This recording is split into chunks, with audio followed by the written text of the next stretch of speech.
अगर आपको त्रिकोणमिति का क्वेश्चन बनाने में त्रिकोणमिति सारणी के मान परेशान कर रहे हैं, याद नहीं आ रहे हैं और इसकी वजह से क्वेश्चंस आपको नहीं बन रहा है या फिर बुक को बार बार खोल के उसकी वैल्यू को देखना पड़ रहा है, तो अब आपको टेंशन लेने की ज़रूरत नहीं है।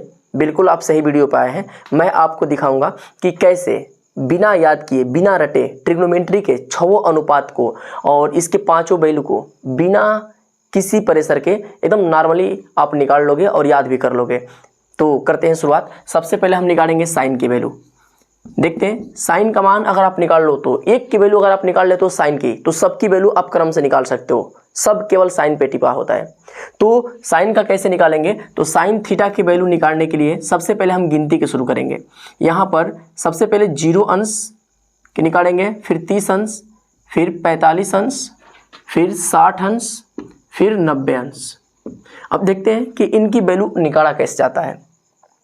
तो 0 के मान निकालने के लिए सबसे पहले हम यहाँ पर गिनती लिखेंगे। 0 1 2 3 4। 4 तक लिखने के बाद पुनः सभी संख्या में आप 4 को भाग दे दो। सब में 4 से भाग दे दो आप, सब में 4 से। इसके बाद पुनः सबको करड़ी में बंद करो। सबको आप करड़ी में बंद करेंगे। यहाँ पर सबको आप करड़ी में बंद कर दीजिए। अब आप इसकी वैल्यू को निकाल लीजिए बाहर। इन सबको करड़ी से बाहर निकालिए, यही आपका वैल्यू हो जाएगा। अब इसकी वैल्यू आप कैसे बाहर निकालोगे करड़ी में, तो 0 में 4 से भाग देने पे 0 होगा और करड़ी में 0 का मान 0 होता है। अब यहाँ पर करड़ी में 1/4 है, तो एक बार ऊपर वाले का मान निकाल लेंगे। करड़ी में 1 का मान 1 होता है, करड़ी में 4 का मान 2 होता है। ये हो गया 30 अंश का मान। अब इसको हम कटा लेंगे, तो ये 2 से 2 कम में 2, 2 दूना के 4, 1/2 करड़ी में है। इसकी वैल्यू कितना होगा, तो करड़ी में 1 का मान 1 होता है और करड़ी में 2 का मान 2 रह जाएगा, करड़ी से बाहर नहीं निकलेगा। अब करड़ी में 3 को करड़ी में 3 छोड़ देंगे, ये वर्ग वाली संख्या नहीं है, और करड़ी में 4 का मान 2 होता है, इसका वर्गमूल 2 निकल जाएगा। अब 4 से 4 हमारा कैंसिल हो जाएगा, 1 आएगा और 1 की वैल्यू हमारी 1 हो जाती है। क्लियर है। तो ये हमारा 90 अंश, साइन 90 अंश का मान 1 हो गया। साइन 60 अंश का मान करड़ी में 3/2, साइन 45 अंश का मान 1 करड़ी में 2 और साइन 30 अंश का मान 1/2, साइन 0 अंश का मान 0 हो जाएगा। अब साइन आप निकाल लिए हो, तो इसी तरह से ठीक कॉस का भी मान निकाल लेंगे। देखते हैं कॉस का वैल्यू कैसे निकाला जाता है।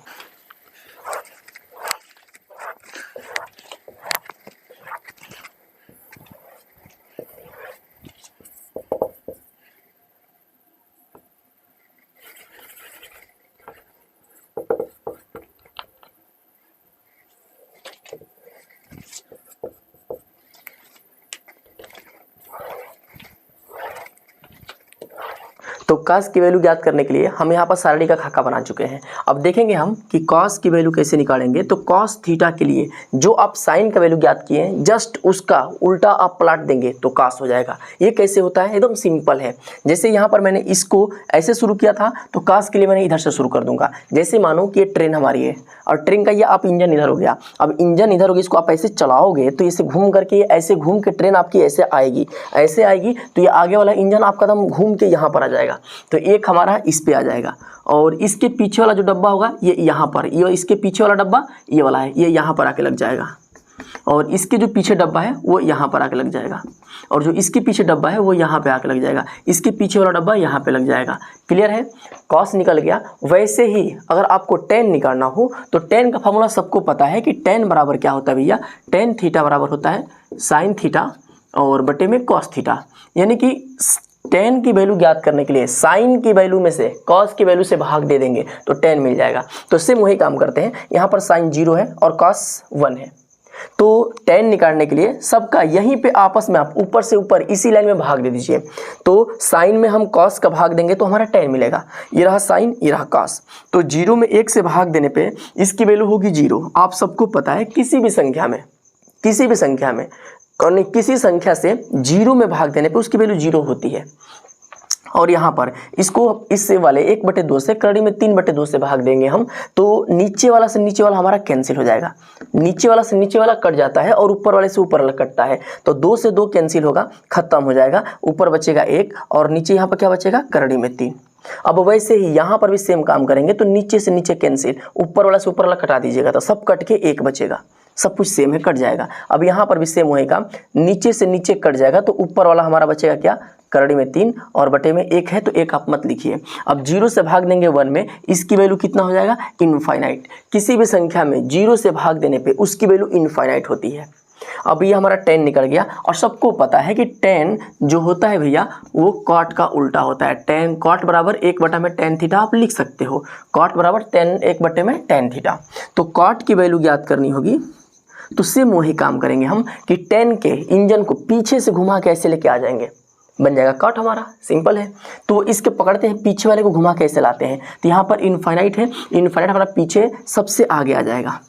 तो 10 कॉट 0 की वैल्यू इनफाइनाइट। फिर इसके पीछे कौन सा डब्बा है? करड़ी में 3, और करड़ी के 3 के पीछे क्या है? 1, और 1 के पीछे क्या है? 1/करड़ी में 3, और इसके पीछे क्या है भैया? 0। निकल गया हमारा कॉट का वैल्यू। देख रहे हैं कितना आसान है। और अगला 2 वैल्यू बच रहा है हमारा, सेक और कोसेक। तो सेक और कोसेक के लिए हमारे पास जगह थोड़ा कम है बच्चे, इसलिए मैं थोड़ा सा इसको मिटा देता हूँ। मैं 10 और कॉट को मिटा के फिर उसकी वैल्यू को ज्ञात करता हूँ।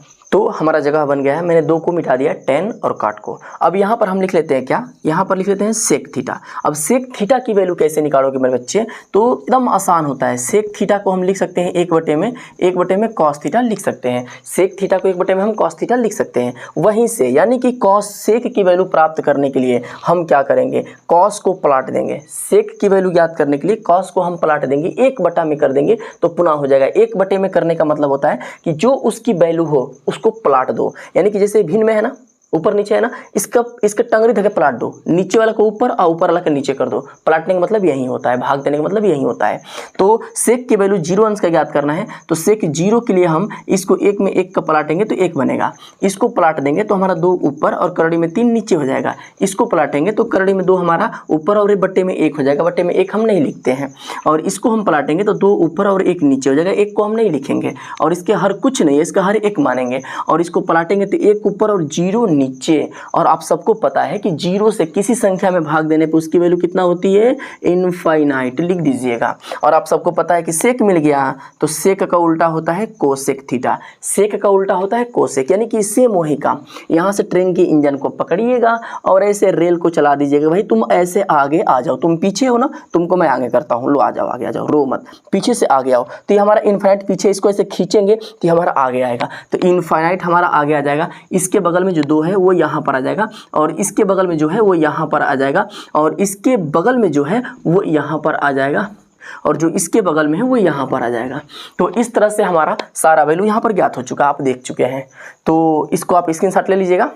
आपको अच्छे से समझ में आ गया है तो हमारे चैनल को सब्सक्राइब कर दीजिए और वीडियो को लाइक कर दीजिए और अपने दोस्तों को शेयर भी कर दीजिए, ताकि जो बच्चे नहीं समझ पाए उनको आसानी से समझ में आ सके।